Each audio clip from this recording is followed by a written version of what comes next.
여러분, 혹시 이런 경험을 해보신 적이 있으신가요? 갑자기 내 몸이 침대에 누워 있는데 또 다른 나는 천장 위에서 그 모습을 내려다보고 있다거나 아니면 죽음의 문턱에서 밝은 빛의 터널을 지나며 돌아가신 가족을 만났다는 이야기 말입니다. 오늘은 많은 사람들이 헷갈려하는 두 가지 신비로운 현상, 바로 임사체험과 유체이탈에 대해 이야기해 보려고 합니다. 어떤 분들은 이 둘을 같은 것으로 생각하기도 하는데요. 사실은 서로 다른 특징을 가진 현상들입니다. 그런데 정말 재미있는 것은 전 세계 인구의 약 10% 정도가 이런 신비로운 체험을 해봤다고 답한다는 사실입니다. 단순한 착각일까요?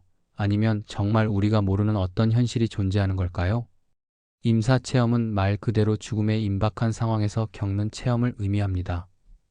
심장마비, 뇌사 직전, 교통사고, 익사 등 생명이 위태로운 상황에서 발생하는 현상이죠.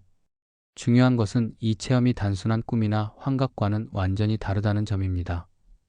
임사체험은 놀랍게도 문화와 종교를 초월해 터널 통과, 빛의 존재, 과거 회상, 고인과의 재회, 돌아오라는 메시지 등 공통된 구조를 가진다고 합니다. 세계적인 의학 학술지인 란셋에 발표된 연구를 보면 네덜란드의 심장 전문의인 핀반 롬멜 박사가 1988년부터 1992년까지 네덜란드 병원에서 심장마비로 숨졌다가 다시 깨어난 344명을 대상으로 연구한 결과가 나옵니다. 체험자들은 먼저 자신의 육체를 밖에서 바라보는 경험을 합니다. 마치 천장 위에 떠 있으면서 아래에 누워있는 자신과 주변 사람들을 내려다보는 거죠. 이때 많은 분들이 고통이 사라지고 평온한 감정을 느낀다고 합니다. 케네스 링 교수에 의해 임사 체험자 중 약 60%가 이런 평화로운 감정과 행복감을 경험한다고 조사되었습니다. 그 다음에는 어둠 속에서 터널을 통과하게 되는데 이 터널은 단순한 구멍이 아닙니다. 많은 체험자들이 이 터널을 지나면서 자신의 삶에서 중요했던 순간들을 스쳐 지나가는 듯한 느낌을 받는다고 합니다. 터널 끝에서는 따뜻하고 밝은 빛을 만나게 되는데 이 빛은 단순한 조명이 아니라 마치 사랑 그 자체인 것처럼 느껴진다고 해요.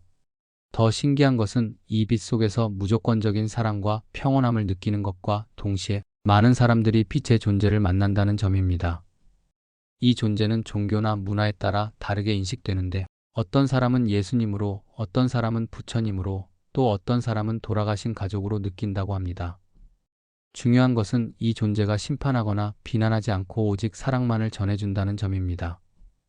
그리고 자신의 삶을 파노라마처럼 회고하게 되는데 이것이 정말 놀라운 부분입니다.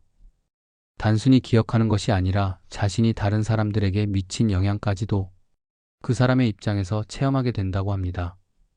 예를 들어 어린 시절 친구를 괴롭혔던 기억이 있다면 그때 그 친구가 느꼈던 아픔과 슬픔을 자신이 직접 체험하게 되는 거죠. 마지막에는 아직 때가 아니다, 돌아가야 한다는 메시지를 받고 다시 육체로 돌아오게 되는 거죠. 많은 체험자들이 이 순간을 가장 아쉬워합니다. 그 세계가 너무나 아름답고 평온해서 돌아오고 싶지 않았다고 말하거든요. 미국에서는 수많은 임사체험 사례들이 보고되고 있는데 그 중에서도 특히 인상 깊은 사례들이 있습니다. 한 의사는 심장 수술 중 심장이 멈춘 상태에서 자신의 수술 과정을 천장에서 지켜봤다고 증언했습니다. 그는 의료진이 사용한 특수 장비들의 브랜드명까지 정확히 기억하고 있었고 수술실 밖 복도에서 일어난 일들까지 상세히 묘사할 수 있었습니다. 또 다른 사례로는 교통사고로 의식을 잃었던 한 여성이 있습니다. 그녀는 사고 현장을 위에서 내려다보며 구급차가 도착하는 과정, 자신을 구조하는 사람들의 대화, 심지어 병원으로 이송되는 과정까지 모두 지켜봤다고 했습니다. 나중에 확인해보니 그녀가 묘사한 모든 내용이 사실과 일치했다고 합니다. 유럽에서도 체계적인 임사체험 연구가 이루어지고 있습니다. 영국의 한 병원에서는 5년간 2060명의 심정지 환자를 대상으로 연구를 진행했는데 그중 330명이 의식을 되찾았고 이 중 140명이 어떤 형태든 죽음의 순간을 기억한다고 답했습니다. 특히 놀라운 것은 이들 중 일부가 심폐소생술 과정에서 의료진이 한 말들을 정확히 기억하고 있었다는 점입니다. 의학적으로는 뇌 활동이 정지된 상태였음에도 불구하고 말이죠. 일본에서 보고되는 임사체험들은 서구와 약간 다른 특징을 보입니다.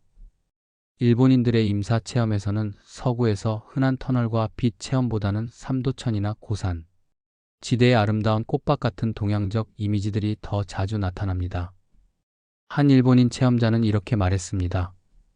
나는 아름다운 강가에 서 있었다.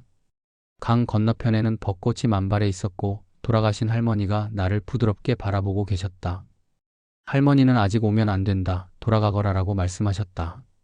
정말 흥미로운 점은 임사 체험 이후 사람들의 삶이 완전히 바뀐다는 것입니다.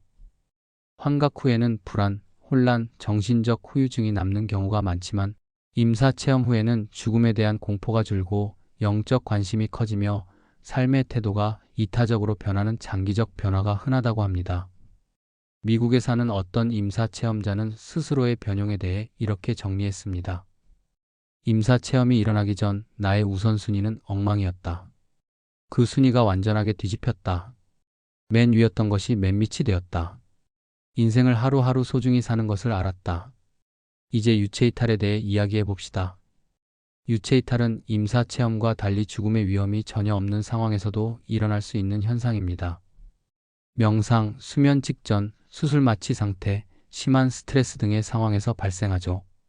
10명 중 1명이 자신의 생애에서 유체이탈을 한 차례, 더 일반적으로는 수차례 경험한다고 하니 생각보다 많은 사람들이 경험하는 현상인 것 같습니다. 유체이탈은 정말 다양한 상황에서 일어납니다. 가장 흔한 경우는 깊은 명상 상태에서 일어나는 경우인데요. 많은 요가 수행자들이나 명상가들이 의도적으로 이런 상태를 추구하기도 합니다. 고대 인도 경전에서는 이러한 의식 상태를 투리아라고도 하며 깊은 요가 및 명상 활동을 통해 달성할 수 있다고 합니다. 이 여정을 수행하는 신체를 비그얀 대의과학적 신체라고 부르죠. 한 요가 수행자는 20년간의 수행 끝에 의도적으로 유체이탈을 할 수 있게 되었다고 주장합니다. 그는 이 상태에서 먼 곳에 있는 친구들을 방문할 수 있고 그들과 어떤 형태의 소통도 가능하다고 말합니다. 병원에서 수술을 받을 때 마취 상태에서도 종종 보고됩니다. 환자가 마취되어 의식이 없는 상태임에도 불구하고 수술실 천장에서 자신의 수술 과정을 지켜보았다는 증언들이 꽤 많이 있습니다. 한 환자는 복부 수술을 받는 동안 자신이 천장 근처에 떠 있으면서 수술팀의 모든 동작을 지켜봤다고 했습니다. 그는 수술용 기구들의 색깔, 의료진들의 대화 내용, 심지어 간호사가 중간에 마스크를 다시 쓰는 모습까지 정확히 기억하고 있었습니다. 병원이 아닌 일상생활에서도 유체이탈 경험들이 보고됩니다. 한 대학생은 기숙사에서 낮잠을 자다가 갑자기 자신이 몸에서 빠져나와 방을 떠다니는 경험을 했다고 합니다. 그는 이 상태에서 복도로 나가 다른 방들을 들여다볼 수 있었고 룸메이트가 무엇을 하고 있는지도 볼 수 있었다고 했습니다. 나중에 룸메이트에게 확인해보니 정말로 그가 묘사한 행동을 하고 있었다고 합니다. 한 체험자는 이렇게 말했습니다.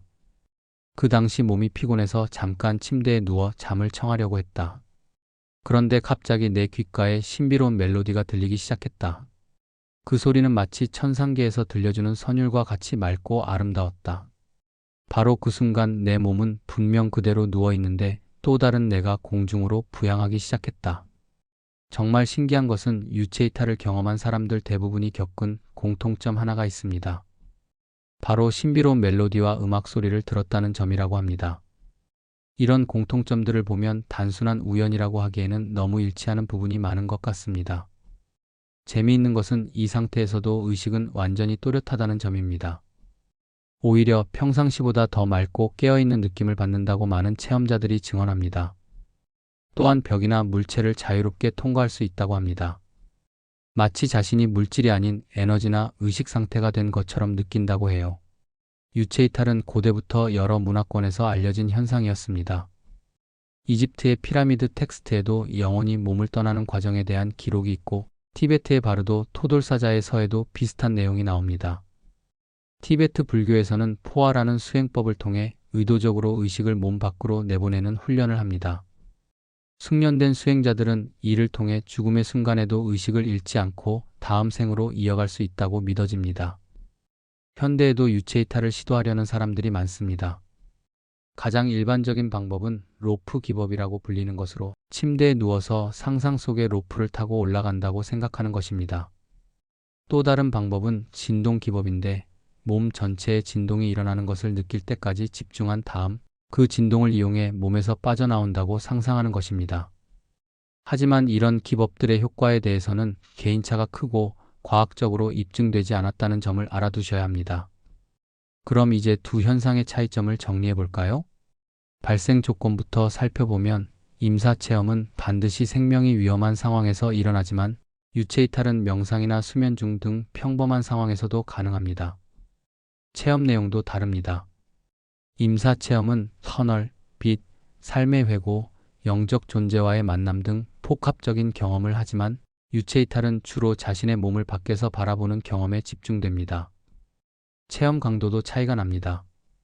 임사체험은 대부분 매우 강렬하고 인생관을 바꿀 정도로 깊은 인상을 남기지만 유체이탈은 강도가 다양하고 때로는 기억이 희미한 경우도 있습니다.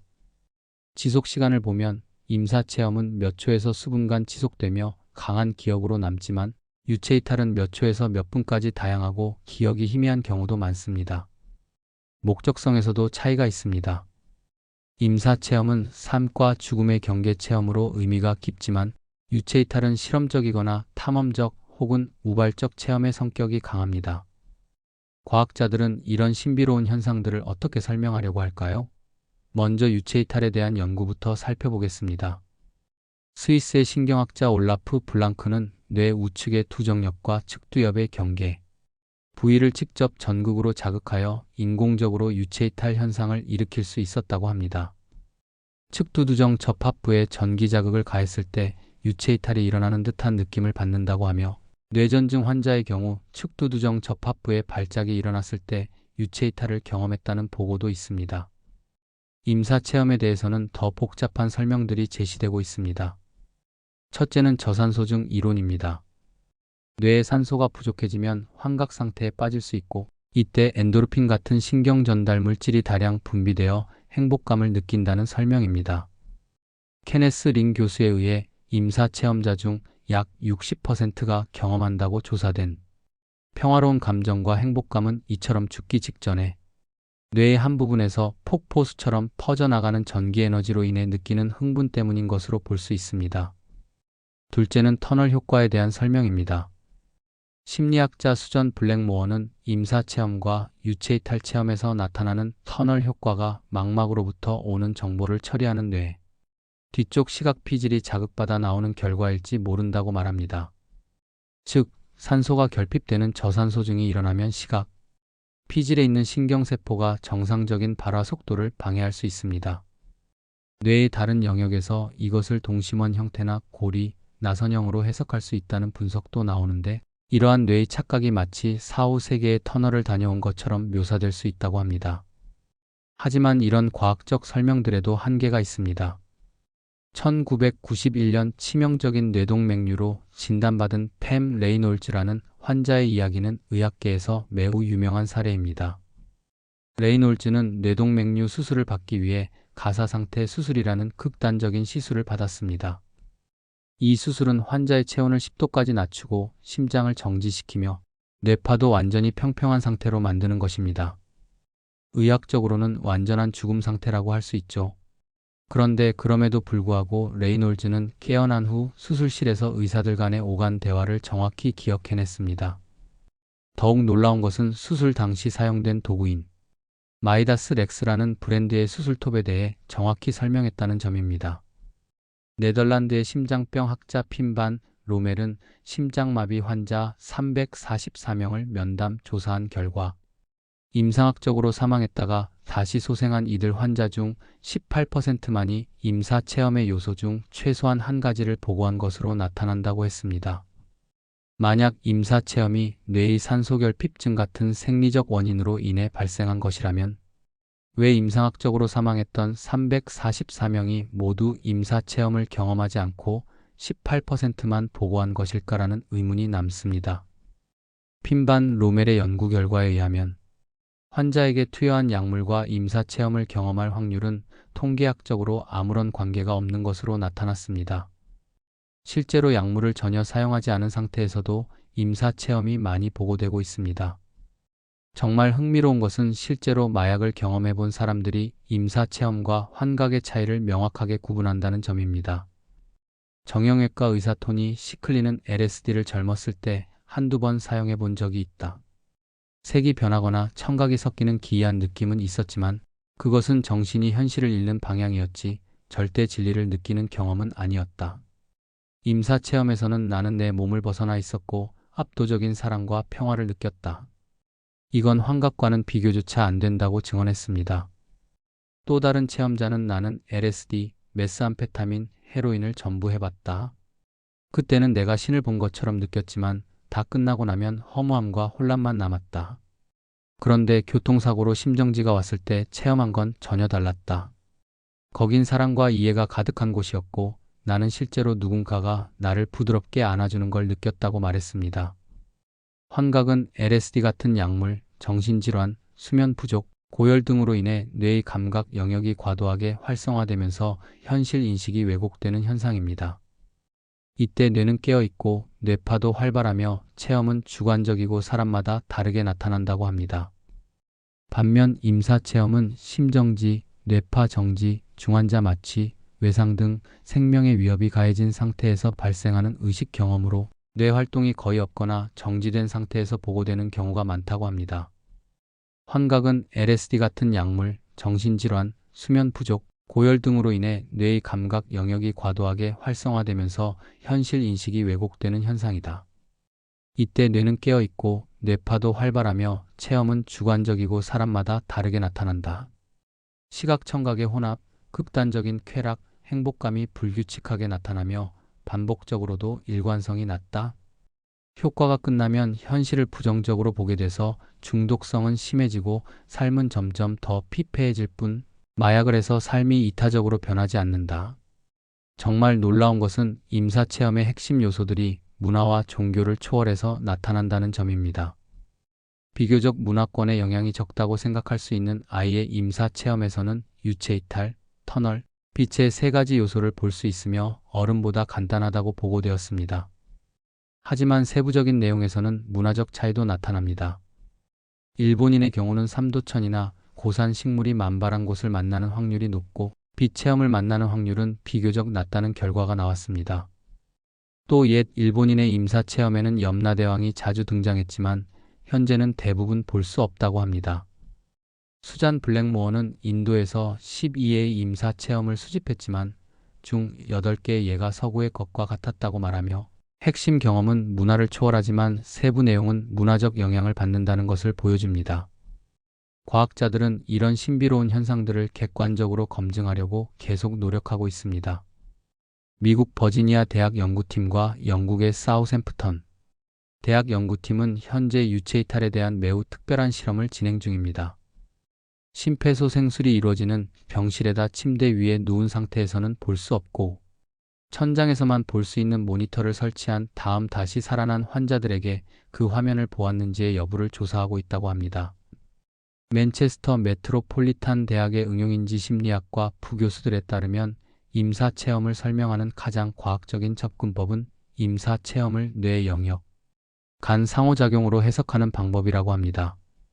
신경과학자인 올라프 블랑크와 세바스티안 디에게즈는 임사체험의 종류를 두 가지로 분류했는데 첫 번째는 좌뇌와 관련된 특징으로 시간의 변화나 비행의 느낌과 관련이 있었고 두 번째는 우뇌와 관련된 것으로 영혼을 보거나 영혼과 이야기를 나누는 행위 혹은 낯선 목소리를 듣거나 음악 소리를 듣는 것과 관련이 있었다고 합니다. 흥미롭게도 임사체험과 유체이탈 같은 현상들은 동양의 전통 문화에서는 오래전부터 알려진 현상들이었습니다. 도교에서는 시에라고 하여 유체이탈과 비슷한 방식이 있었습니다. 오랜 수행의 결과로 육체에서 혼백만 빠져나가 신선이 되고 육체는 사라지는 도수를 가리키는 말이었죠. 이로 인해 도를 닦다가 홀연히 세상을 떠난 도사들의 죽음을 두고 시해선이 되었다고 일컫는 경우도 많았습니다. 조선 중기의 권신 이귀가 말년에 유체이탈을 경험했다는 야사가 전해져 오고 있습니다. 말년에 병들어 인사를 분별하지 못할 지경이어서 자손들이 밤새 둘러앉아 지키고 있었는데 새벽 닭이 우니 문득 깨어나 한 아랫사람을 부르니 곧장 아무 마을에 가서 호조, 서리 집을 찾아 무슨 일을 하고 있는지 알아보고 오라고 했다고 합니다. 심부름 갔던 사람이 돌아와 아래길을 가보니 호조설이 집에서 무당을 불러 신굿을 크게 하고 있는데 특히 연평대감이기 상을 성대하게 차려놓고 노래하고 춤추며 요란하게 굿을 하고 있었습니다. 하고 말했다고 전해집니다. 지금까지 임사체험과 유체이탈에 대해 알아봤는데요. 정말 흥미로운 점은 과학이 이렇게 발달한 시대에도 여전히 완전히 설명되지 않는 현상들이 있다는 것입니다. 과학자들은 아직도 임사체험을 유발하는 요인이 정확히 무엇인지 명확하게 설명하지 못합니다. 임사체험은 단지 뇌의 상호작용에 불과한 걸까요? 아니면 과학으로 설명할 수 없는 초자연적인 현상일까요? 무엇보다 중요한 것은 이런 체험을 한 사람들에게 미치는 긍정적인 영향입니다. 근사 체험자의 경험이 실제이든 환각이든 그들이 죽음을 두려워하지 않게 되고 삶을 더 소중하게 여기게 되는 것이 중요하다는 관점도 있습니다. 임사 체험을 한 사람들은 공통적으로 다음과 같은 변화를 보입니다. 첫째, 죽음에 대한 두려움이 크게 줄어들고, 둘째, 물질적인 것보다 영적이고 정신적인 가치를 더 중시하게 되며, 셋째, 다른 사람들에게 더 친절하고 이타적이 되고, 넷째, 종교나 영성에 대한 관심이 높아지되 보편적인 사랑과 자비의 정신을 추구하게 됩니다. 임사체험과 유체이탈, 이 두 현상은 여전히 많은 미스터리를 품고 있습니다. 어떤 사람들에게는 단순한 뇌의 작용일 수도 있고, 다른 사람들에게는 영혼의 실제를 확인하는 소중한 경험일 수도 있습니다. 중요한 것은 이런 현상들이 우리에게 삶과 죽음, 의식과 존재에 대해 더 깊이 생각해 볼 기회를 준다는 것입니다. 과학이 모든 것을 설명할 수 있다고 생각하는 시대에도 여전히 우리가 모르는 신비로운 세계가 존재한다는 것을 보여주는 현상들이죠. 여러분은 어떻게 생각하시나요? 임사체험과 유체이탈, 과연 무엇일까요? 뇌의 착각일까요? 아니면 우리가 아직 이해하지 못한 현실의 또 다른 면일까요? 한 가지 확실한 것은 이런 현상들을 통해 우리는 자신의 삶을 더 깊이 성찰하고 다른 사람들과의 관계를 더 소중히 여기며 물질을 넘어선 정신적 가치를 추구하게 된다는 것입니다. 오늘 이야기를 통해 이런 신비로운 현상들에 대해 조금 더 이해하게 되셨기를 바랍니다. 그리고 무엇보다 하루하루를 더욱 소중히 여기며 주변 사람들에게 더 많은 사랑과 관심을 보여주는 계기가 되셨으면 좋겠습니다. 결국 임사체험이든 유체이탈이든 가장 중요한 것은 지금 이 순간을 온전히 살아가는 것이 아닐까요? 매일 밤 잠자리에 들 때 오늘 하루도 의미 있게 살았구나라고 말할 수 있다면 그것이야말로 가장 아름다운 삶이 아닐까요? 여러분 모두가 사랑이 가득하고 의미로운 하루하루를 보내시기를 진심으로 바랍니다. 시청해주셔서 감사합니다. 구독, 좋아요, 알림 설정은 큰 힘이 됩니다.